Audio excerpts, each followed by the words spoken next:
पुण्यात्माओं, त्रेता युग में, द्वापर युग में परमात्मा आए करुणा में नाम से। उसमें उन्होंने अपने ज्ञान का प्रचार किया। एक वाल्मीकि कुल में एक सुदर्शन नाम का भगत था और परमात्मा कबीर जी ने उस पुण्यात्मा को समझाया, उसके हृदय में यो ज्ञान समा गया। उस सुदर्शन जी ने परमात्मा से उपदेश ले लिया और खूब डट के भक्ति की। पुण्यात्माओं, आपने गीता जी को पढ़ा है, आपने गीता जी को पढ़ा है, अनुवादकर्ताओं ने अनुवाद भी कर रखा है। गीता जी की मूल संस्कृत ज्यों की त्यों है, वो वास्तविक ज्ञान है। अनुवादकर्ताओं ने जो अनुवाद किया है वो यथार्थ नहीं किया, उन्होंने लोकवेद के आधार पर किया है। अब उस भक्त ने, हाँ, जो एक प्रश्न और था मेरे दिमाग नहीं आया, मैं नहीं आया था, अब आ गया। उस फौजी ने उस गांव में ये प्रश्न और किया था कि द्वापर युग में पांडवों ने एक अश्वमेध यज्ञ की थी और उसमें एक शर्त रखी थी कि एक पंचायन शंख, एक शंख रख दिया था अलग से। उसमें शर्त रखी थी कि जब उस समागम का समापन होगा यज्ञ का और उसमें भोजन करेंगे सभी संत भक्त, यदि वो शंख बज गया तो यज्ञ संपूर्ण होगी, अन्यथा अधूरी रह जाएगी, वह पूर्ण नहीं हुई, उनको लाभ नहीं मिलेगा पांडवों को। ये श्री कृष्ण जी ने कहा था। तो मेरे से कहा कि महाराज जी, मैं इस बात से चक्कर काट रहा हूँ और किसी के पास से मेरे को उत्तर नहीं मिला इसका, कि उसमें लिखा है कि महाभारत में लिखा है कि श्री कृष्ण ने भी भोजन खा लिया, सभी वशिष्ठ मुनि जैसी तोब वहाँ बैठी थी उनने भी भोजन खा लिया, 9 नाथ 84 सिद्ध बैठे थे उनने भी भोजन खा लिया, श्री कृष्ण जी ने भी भोजन खा लिया, दुर्वासा जैसी तोब ने भी भोजन खा लिया, पर शंख नहीं बजा। एक वो सुदर्शन नाम का एक आया था साधु, उसके भोजन खाने से वो शंख बज गया। अब मैं प्रश्न करता हूं, भाई उस सुदर्शन में इसी शक्ति कितना है जो श्री कृष्ण में भी ना थी, जिसको हम पूज रहे हैं, तो किसी मंडलेश्वर के पास ये जवाब नहीं था। वो कह देते थे श्री कृष्ण जी की लीला थी। अरे कमाल की बात है, श्री कृष्ण ने खुद रोटी खा ली, खाना खा लिया, जब वह लीला की कहाँ गई थी? मेरे यह बात गले नहीं उतरी, तब मैंने उसको ये कथा सुनाई कि पूर्ण परमात्मा ऐसे ऐसे आए थे, उन्होंने ये तत्व ज्ञान दिया था और इस सत्य नाम की भक्ति से ये भक्त में ऐसी सिद्धि शक्ति आ जाती है, ऐसी उनके अंदर भक्ति कमाई बन जाती है। तब उस भक्त ने उपदेश लिया, उस फौजी ने उपदेश लिया कि ये वास्तव में ये ज्ञान तत्व ज्ञान है और अभी तक हमें पूर्ण ज्ञान नहीं मिला था। तो कहने का भाव ये है पुण्यात्माओं कि जब तक इस प्राणी का संत से दूर नहीं होगा ये भक्ति नहीं कर सकता, डगमग होता रहेगा। तो अब हम आपको ये बताना चाहते हैं कि गीता ज्ञान, गीता जी के अनुवादकर्ताओं ने गीता जी को अनुवादित करते समय श्री कृष्ण जी को ही सर्वस्व मान करके उसके ऊपर सारा अनुवाद कर दिया, जबकि गीता जी का जो ज्ञान है श्री कृष्ण जी ने नहीं दिया। अब ये बात भी आपको खटकेगी जो पहली बार सुन रहा होगा, जो पहली बार आज सुन रहा होगा उसके यह बात खटकेगी कि ले भाई संत जी ने या और नई बात बता दी कि गीता जी का ज्ञान श्री कृष्ण जी ने नहीं कहा। और किसने कहा? श्री कृष्ण जी के शरीर में ये ज्योति निरंजन काल भगवान प्रवेश कर गया, जैसे प्रेत प्रवेश करते हैं, और श्री कृष्ण जी के शरीर के अंदर वो बोलने लगा जैसे भूत बोलते हैं। आप यहाँ देखते हो प्रेत आत्माएं बोलती हैं, कोई कुछ कहती है, कोई कुछ कहता है, मैं फलाना था, मैं ये कर दूंगा, मैं वो कर दूंगा। और जब वो भूत निकल जाता है तो उस शरीर वाली आत्मा को ये पता नहीं कि मैंने क्या बोला था, और ही बताते हैं ये ऐसे कह रहा था, न्यू कह रहा था, इसमें भूत ऐसे बोल रहा था। ठीक इसी प्रकार श्री कृष्ण जी के साथ हुआ। श्री कृष्ण जी अर्थात विष्णु जी इस ज्योति निरंजन काल के पुत्र हैं और इसके अधीन हैं। वो 1000 भुजा का भगवान, 1000 कला का भगवान, ये 4 भुजा के अर्थात 16 कला के भगवान हैं। कहाँ थे 1000 हॉर्स पावर की मोटर और कहाँ एक 16 हॉर्स पावर की, बहुत अंतर हो जाता है। और पूर्ण परमात्मा सुप्रीम पावर है, वो तो पावर हाउस समझो, उसके आगे सब फेल हो जाते हैं। लेकिन यहाँ जो क्रिया हो रही है 21 ब्रह्मांड में, ये सब ज्योति निरंजन काल के द्वारा ही की जा रही है। आपको कुछ गीता जी का ज्ञान सुनाएंगे और सबसे पहले ये प्रमाणित किया जाएगा कि गीता जी का ज्ञान श्री कृष्ण ने नहीं, काल भगवान ने बोला था। गीता जी अध्याय नंबर 11 के मंत्र 32 में कहा कि अर्जुन, मैं बढ़ा हुआ काल हूँ और सबको खाने के लिए आया हूँ, अब प्रवृत्त हुआ हूँ, और ये सामने योद्धा जो खड़े हैं तू ना मारेगा तो भी ये नहीं रहेंगे, इनको मैं खत्म कर दूंगा।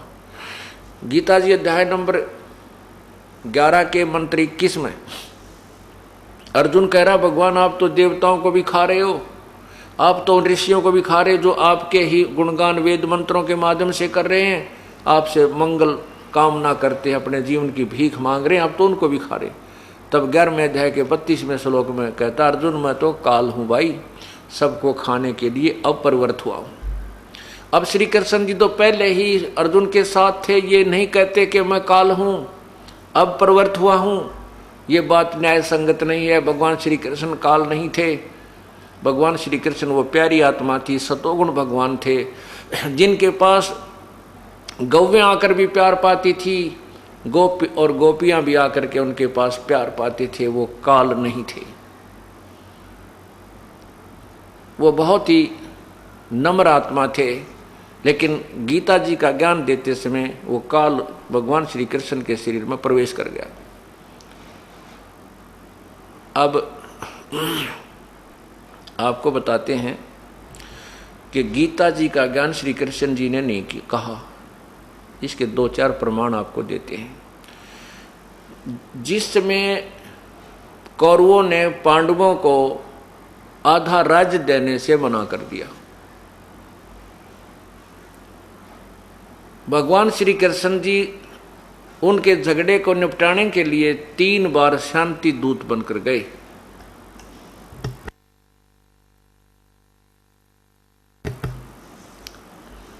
और जाकर शिक्षा देते थे कि भाई झगड़ा नहीं करना चाहिए, भाई बंटवारा अपना प्रेम से कर लीजिए, ये राज्य ना किसी के साथ गया ना जाएगा, तुम लड़कर मर जाओगे, ये पृथ्वी यहीं रह जाएगी।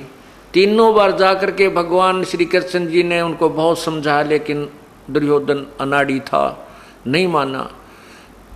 आखिरी बार श्री कृष्ण जी ने सोचा एक दाव लगा देता हूँ, यदि ये दाव लग गया हो सकता युद्ध ना हो। श्री कृष्ण युद्ध नहीं कराना चाहते थे, बिल्कुल भी नहीं चाहते थे। तो उन्होंने क्या दाव लगाया कि ये पांडव मेरे रिश्तेदार हैं, क्योंकि अर्जुन के भगवान श्री कृष्ण की बहन सुभद्रा ब्याह रखी थी, उसका विवाह हुआ था।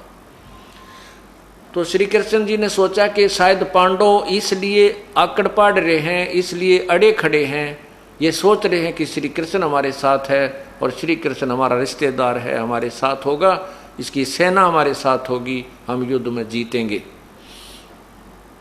इसलिए श्री कृष्ण जी ने वहां पर पांडव और कौरवों की एक सभा हो रही थी,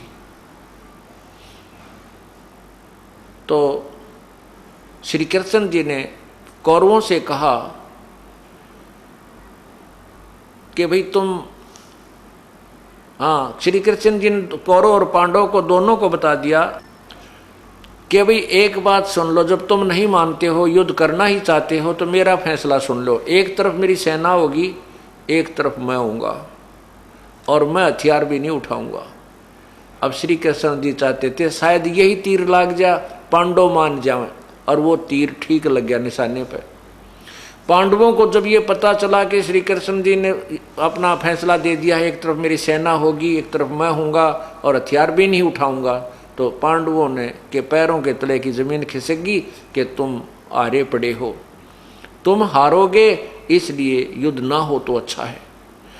इस कारण से श्री कृष्ण जी से कहा कि हे भगवान, हम युद्ध नहीं करना चाहते और आप भी हमें यही सलाह दे रहे हो, तो इसलिए आप कृपा हमें 5 गांव दिलवा दो, हमारी इज्जत भी रह जाएगी और हम अपना गुजारा कर लेंगे। श्री कृष्ण जी ने समझ लिया कि अब बात बन गई, कहने लगे भाई ठीक है, ये तो फैसला हो गया बस। अब कौरवों की सभा में जाकर के श्री कृष्ण जी ने कहा कि भाई दुर्योधन, बात बन गई, आप पांडवों को 5 गांव दे दो। उन्होंने कह दिया कि मैं 5 गांव दिला दूं, हम पूरा राज्य नहीं चाहते।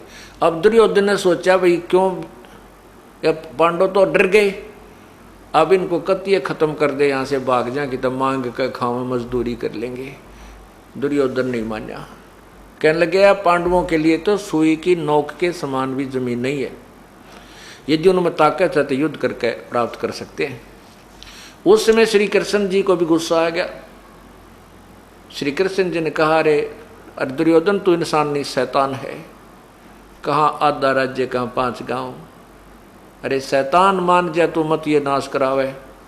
अब इस बात से दुर्योधन नाराज हो गया और अपने योद्धाओं से कहा, सैनिकों से कि पकड़ लो श्री कृष्ण जी को और डाल दो कैद में। अब जो ही योद्धा लोग उठे तो श्री कृष्ण जी ने अपना विराट रूप दिखाया।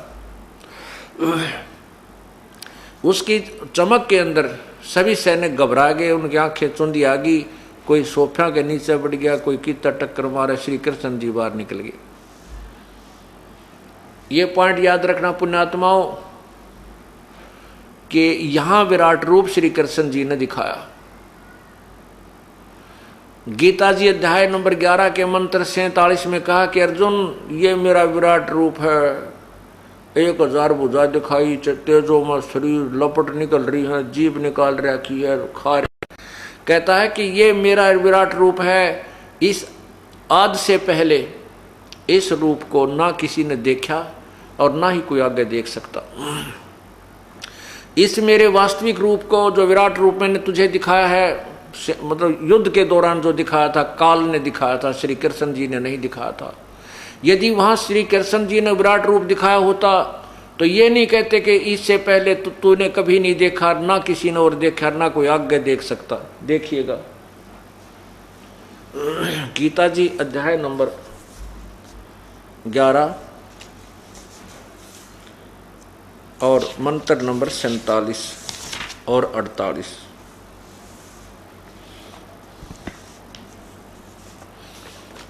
ये गीता जी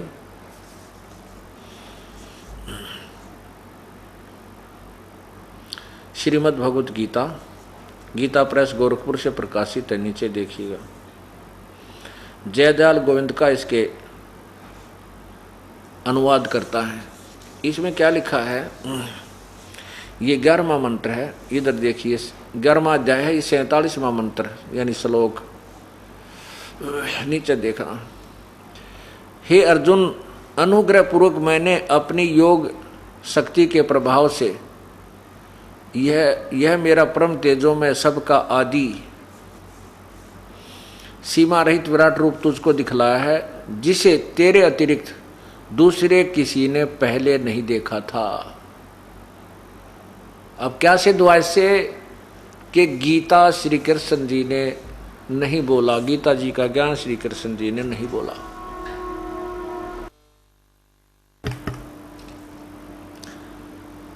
गीता जी का ज्ञान श्री कृष्ण जी ने नहीं बोला, ये काल ने बोला। और वो खुद कहता है कि मैं काल हूं, सबको खाने के लिए आया हूं। 11वें अध्याय का अब देखिएगा 32वां मंत्र, यही गीता जी और ये अध्याय नंबर 11 और यहां नीचे देखिए 32 मंत्र। ये देखिएगा 32 मंत्र, इसमें क्या लिखा है नीचे, तीनों लोकों का नाश करने वाला बढ़ा हुआ काल हूं, इस समय इन लोकों को नष्ट करने के लिए प्रवृत्त हुआ हूं। जो प्रतिपक्षियों की सेना में सचित योद्धा लोग हैं,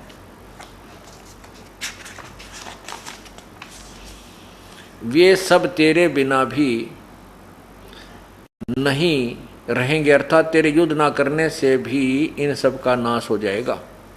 गीता जी अध्याय नंबर इसी 11 के 20 मंत्र में, श्लोक में अर्जुन आंखों देखकर कह रहा है कि भगवान आप तो, ये 11वें अध्याय का मंत्र 20 देखिए नीचे श्लोक,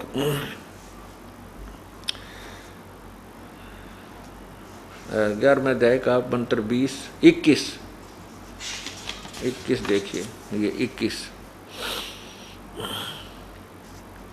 21 मंत्र है, यहाँ देखिएगा। वे ही देवताओं के समूह आप में प्रवेश करते हैं, कुछ भयभीत होकर हाथ जोड़कर आपके नाम और गुणों का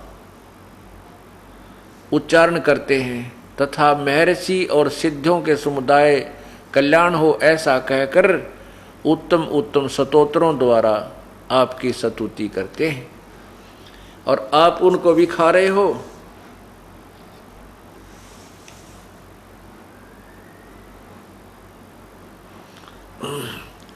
अब एक प्रश्न, इसमें एक और प्रमाण है गीता जी में कि श्री विष्णु भगवान चतुर्भुज है, वो 4 भुजा वाले हैं, 1000 भुजा नहीं है श्री कृष्ण विष्णु भगवान की, तो श्री कृष्ण 1000 भुजा नहीं दिखा सकता। अब यहां लिखा है, अर्जुन कहता है 11वें अध्याय के 46वें श्लोक में कि हे सहस्रा बाहु, सहस्त्र बाहु माने 1000 भुजा के भगवान। ये देखिएगा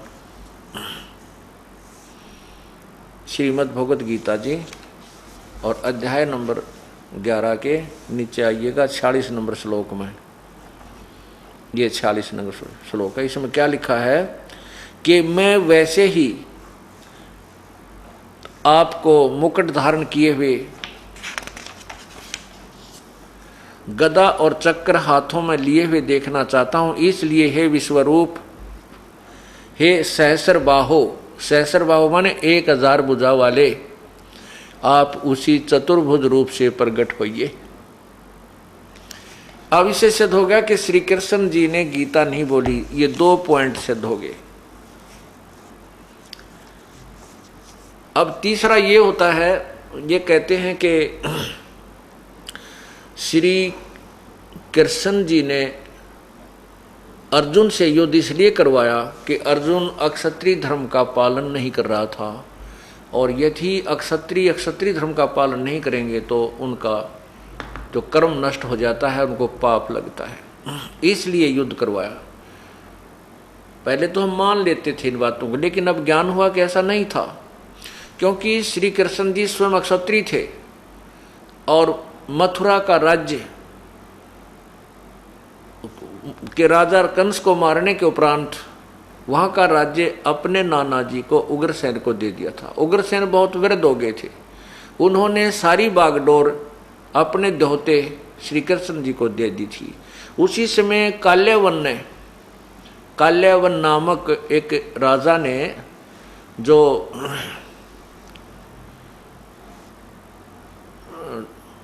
कंस का ससुर था, काल्यावन ने मथुरा पर चढ़ाई कर दी श्री कृष्ण को मारने के लिए और प्रतिशोध लेने के लिए। 18 करोड़ सेना लेकर के काल्यावन मथुरा पर धावा बोल देता है। श्री कृष्ण जी ने सोचा कि भी बहुत ज़्यादा सेना है और हमारे सभी सैनिक मर जाएंगे, बहुत दुनिया खप जाएगी। अपने क्षत्रिय धर्म को भूलकर श्री कृष्ण जी ने युद्ध को छोड़कर भागना स्वीकार कर लिया। युद्ध के इतने युद्ध अप्रिय समझो, भगवान श्री कृष्ण युद्ध प्रिय नहीं थे, उन्होंने क्षत्रिय धर्म का भी पालन नहीं किया, स्वयं भी नहीं किया, और वो भाग लिए अपने मैदान को छोड़कर। काल्यवन भी उनके पीछे पीछे भाग लिया, क्योंकि राजा से राजा युद्ध करता था, मंत्री से मंत्री, महामंत्री से महामंत्री, सैनिक से सैनिक, ये नियम था पहले।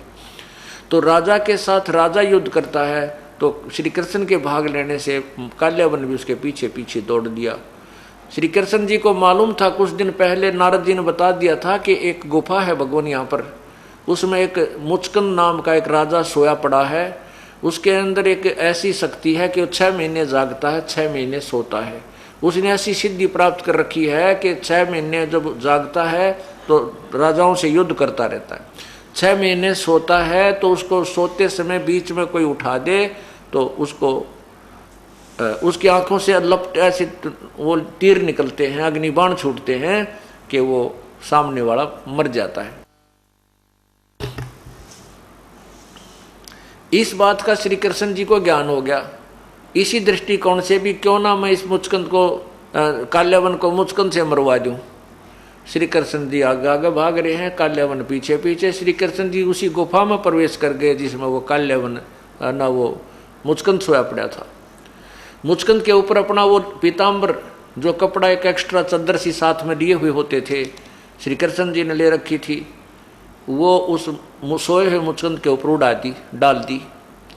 अब बाहर से जब काल्यवन गुफा में प्रवेश कर गया तो उसने देखा कि वही कपड़ा ओढ़ के और यह सो गया है, शायद श्री कृष्ण जी यहाँ छुप गया है। और कृष्ण जी आगे चले गए गुफा में। काल्यवन ने मुचकंद को श्री कृष्ण मानकर उसकी टांग पकड़ के घुमा दी कि खड़ा हो कायर, क्यों छुप गया यहाँ आके। मुचकंद की निंद्रा भंग होगी, आंखों से अग्निबाण छूटे, काल्यवन मर गया। कहने का भाव ये है कि इससे ये भी प्रमाणित हो गया कि श्री कृष्ण जी दूसरे को सलाह कैसे दे सकते हैं क्षत्रिय धर्म की, जब स्वयं क्षत्रिय धर्म को त्याग कर वो रण छोड़कर भाग दिए, जिस कारण से उनको रण छोड़ भगवान कहा जाने लगा। रण छोड़ भगवान की जय, सुनी होगी आपने खूब। ये भी नहीं मालूम ये भगवान की इज्जत कर रहे हैं कि बेइज्जती। रण छोड़ का अर्थ तो कायर होता है, और फिर जय बोलते हैं, बोलो रण छोड़ भगवान की जय। तो कहने का भाव हमने अपना जो निष्कर्ष है वो मध्य नजर रखना है।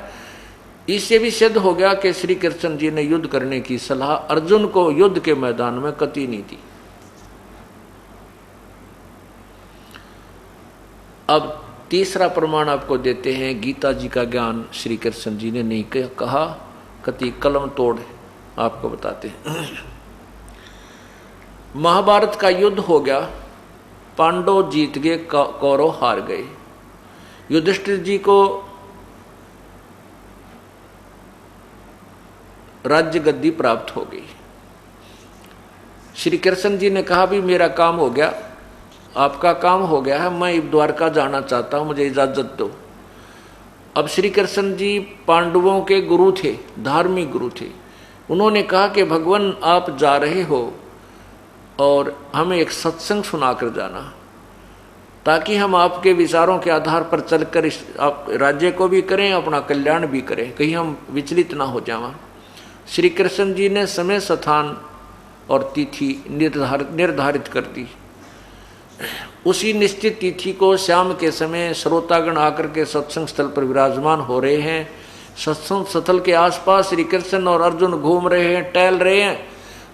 अर्जुन ने कहा कि भगवान आज सत्संग के अंदर वो गीता जी का ज्ञान सुनाना जो आपने युद्ध के दौरान मुझे सुनाया था, मैं युद्ध के कारण याद नहीं रख सका।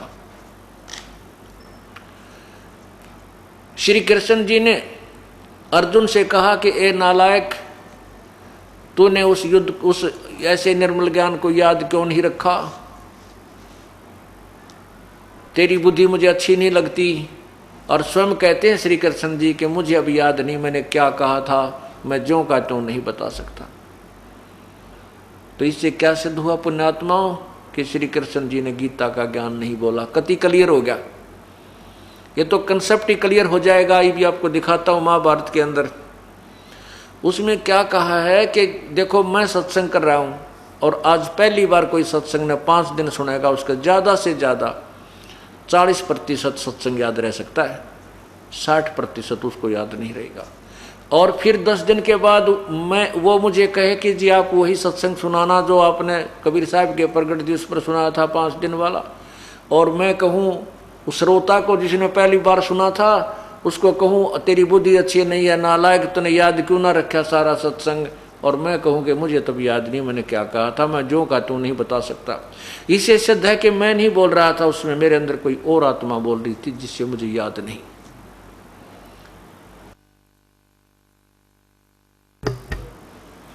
ये देखिएगा संक्षिप्त महाभारत,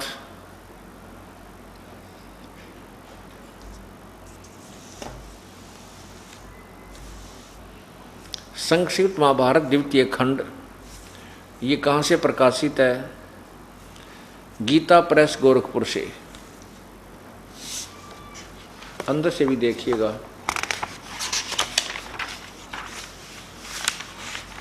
संक्षिप्त महाभारत द्वितीय खंड, और यहाँ से लिखा है संपादक तथा संशोधक जय दयाल गोविंद का।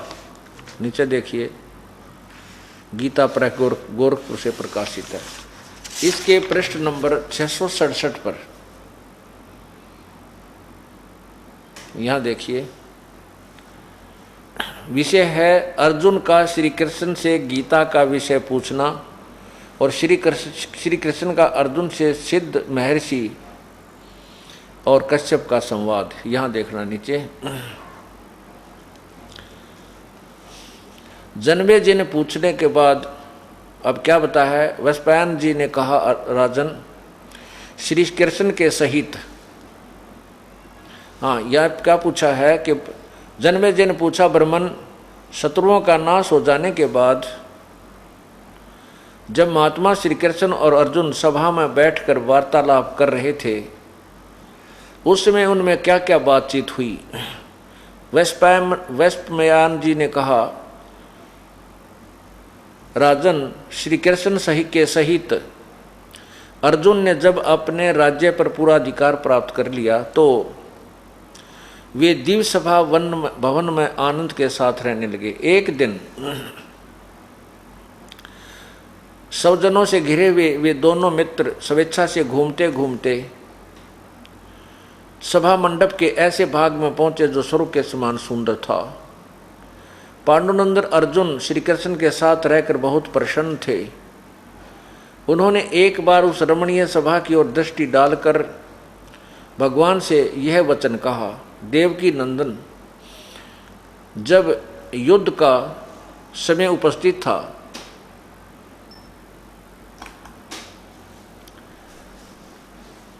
उन्होंने एक बार उस रमणीय सभा की ओर दृष्टि डालकर भगवान से ये वचन कहा, देवकी नंदन, जब युद्ध का अवसर उपस्थित था उसमें मुझे आपके महात्म्य का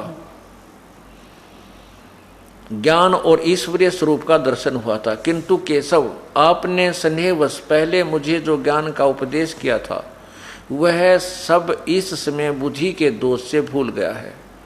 उन विषयों को सुनने के लिए बारंबार मेरे मन में उत्कंठा होती है। इधर आप जल्दी ही द्वारका जाने वाले हैं, अतः पुनः वह सब विषय मुझे सुना दीजिए। वैशंपायन जी कहते हैं, अर्जुन के ऐसा कहने पर अर्जुन ने कहा कि जो युद्ध के समय जो गीता का ज्ञान दिया था वो मुझे फिर सुना दिए। वक्ताओं में श्रेष्ठ महातेजस्वी भगवान श्री कृष्ण ने उन्हें गले से लगाकर इस प्रकार उत्तर दिया। श्री कृष्ण बोले, अर्जुन उस समय मैंने तुम्हें अत्यंत गोपनीय विषय का श्रवण कराया था, अपने स्वरूपभूत धर्म सनातन पुरुषोत्तम तत्व का परिचय दिया था और नित्य लोकों का भी वर्णन किया था, किंतु तुमने जो अपनी नासमझी के कारण उस उपदेश को याद नहीं रखा, यह जानकर मुझे बड़ा खेद हुआ है। उन बातों को अब पूरा पूरा समन होना संभव नहीं जान पड़ता। पांडुनंदन, निश्चय ही तुम बड़े श्रद्धाहीन हो, तुम्हारी बुद्धि अच्छी नहीं जान पड़ती। अब मेरे लिए उस उपदेश को ज्यों का त्यों दोहरा देना कठिन है। ओए होए, क्योंकि उस समय योग युक्त होकर मैंने परमात्म तत्व का वर्णन किया था। अब पुण्यात्माओं ये देखिएगा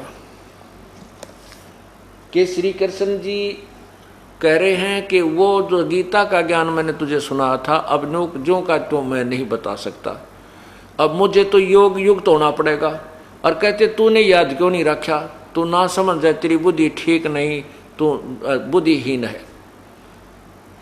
इससे सिद्ध है कि श्री कृष्ण को कुछ भी नहीं पता था कि गीता जी का ज्ञान उसने किस में क्या बोला था। ये एक और प्रमाण आपको देते हैं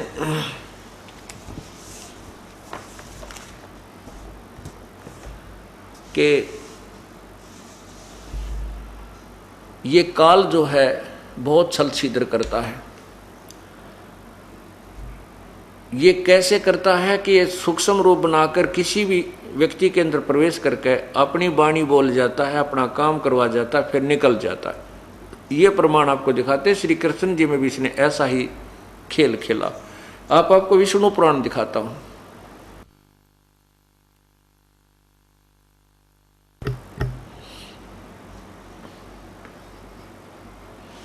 ये देखिएगा श्री विष्णु पुराण,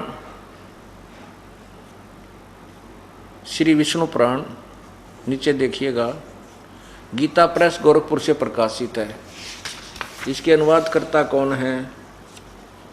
ये है श्री मुनीलाल गुप्त अनुवादक, और गीता प्रेस गोरखपुर से प्रकाशित है। इसके चतुर्थ अंश में, ये चतुर्थ अंश है, पृष्ठ नंबर 243, इधर आइए, ये 242, अध्याय 3 है, चतुर्थ अंश का अध्याय 3 है, 242 पर नीचे आइएगा।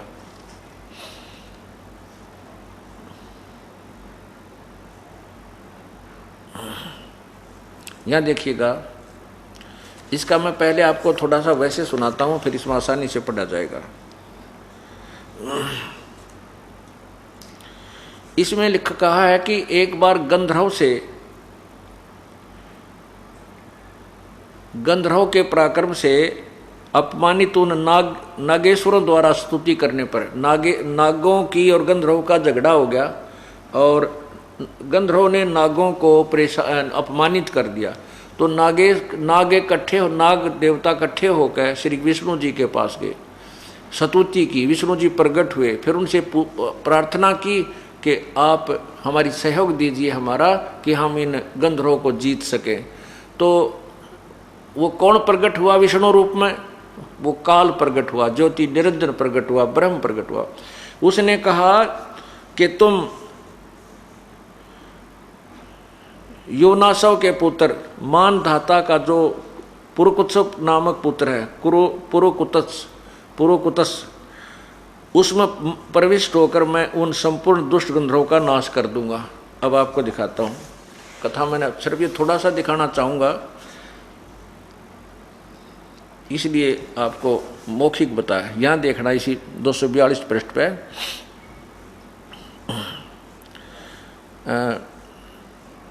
गंधर्व के पराक्रम से अपमानित उन नागेश्वरों द्वारा स्तुति किए जाने पर उसके श्रवण करने से जिनकी विकसित कमल सदृश आंखें खुल गई हैं, निंद्रा के अंत में जगे हुए उन जलाशयी भगवान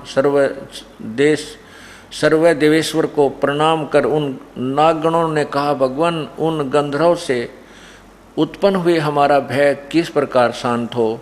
तब आदि अनंत रहित भगवान पुरुषोत्तम ने कहा, योनासव के पुत्र मानधाता का जो यह पुरुकुतस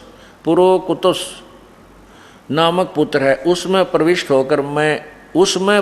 होकर मैं उन संपूर्ण दुष्ट गंधर्वों का नाश कर दूंगा। अब इससे क्या स्पष्ट हुआ कि ये क्या खेल है काल का। जो भी यहाँ ऋषि हैं, देवता हैं, ये सब भगवान विष्णु की उपासना करते हैं, और विष्णु को इष्ट मानकर जब स्तुति करते हैं तो विष्णु रूप में युग काल प्रकट हो जाता है, ये ब्रह्म।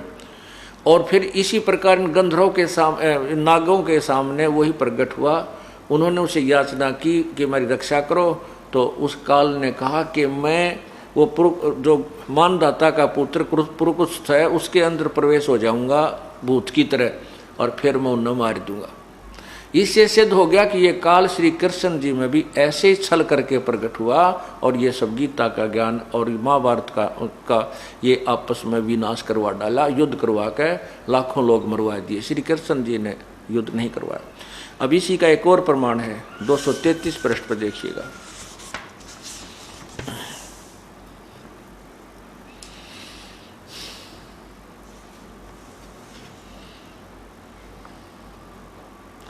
एक बार देवताओं का और राक्षसों का युद्ध हो गया, देवता हार गए। देवताओं ने जाकर समुद्र के किनारे स्तुति करी, विष्णु जी प्रकट हो गए। विष्णु जी से कहा कि आप हमारी सहायता करो, हमारे मदद करो, हम देवताओं राक्षसों पर विजय पावा। तब श्री उस क्योंकि विष्णु प्रकट कौन हुआ, वो काल प्रकट हुआ, ब्रह्म प्रकट हुआ। उसने कहा कि तुम जाओ और राजऋषि ससाद का जो पुरंजय नामक पुत्र है, उस अक्षत्रिय श्रेष्ठ के शरीर में मैं अंश मात्र से स्वयं अवतीर्ण होकर उन संपूर्ण दैत्यों का नाश करूंगा। यानी जो ससाद का जो पुत्र पुरंजय नामक है, उसके शरीर में मैं थोड़ी सी देर के लिए आऊँगा और राक्षस इन सब राक्षसों ने मार दूंगा, तुम्हारी मदद। इस तरह युग काल उनमें प्रवेश होता है और अपनी लीला कर जाता और वो दिखा देता विष्णु रूप। लोग भ्रम में पड़ जाते हैं कि श्री विष्णु जी आए थे, विष्णु जी ने मदद कर दी। ये गुप्त रहता है, इसने कसम खाई है कि मैं किसी के सामने नहीं आऊंगा, उसने प्रतिज्ञा की हुई है। ये श्री विष्णु पुराण नीचे देखिए,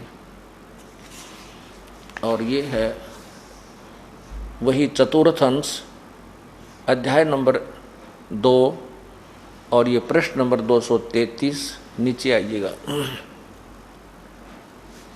यहां पर आइएगा। तब आदि अंत शून्य अशेष जगत पति पालक श्री नारायण ने देवताओं से प्रसन्न होकर कहा, आप लोगों को कुछ भी अभिष्ट है वह मैंने जान लिया है। इसके विषय में यह बात सुनिए। राजऋषि ससाद का जो पुरंजय नामक पुत्र है, उस अक्षत्रिय श्रेष्ठ के शरीर में मैं अंश मात्र से स्वयं अवतीर्ण होकर उन संपूर्ण दैत्यों का नाश करूंगा। अतः तुम लोग पुरंजय को दैत्यों के वध के लिए तैयार करो। यानी तुम उसने बढ़ा कर ले आओ पुरंजय ने, और मैं फिर थोड़ी सी देर के लिए उनमें प्रवेश करूंगा और उन राक्षसों को मार दूंगा, थारा काम बन जाएगा। तो ये सलछिद्र काल के है। ये कालबली ऐसे खेल खेलता है कि प्राणी समझ भी नहीं पाते, यू करके गया। अब गीता जी के ज्ञान को जब आप सुनोगे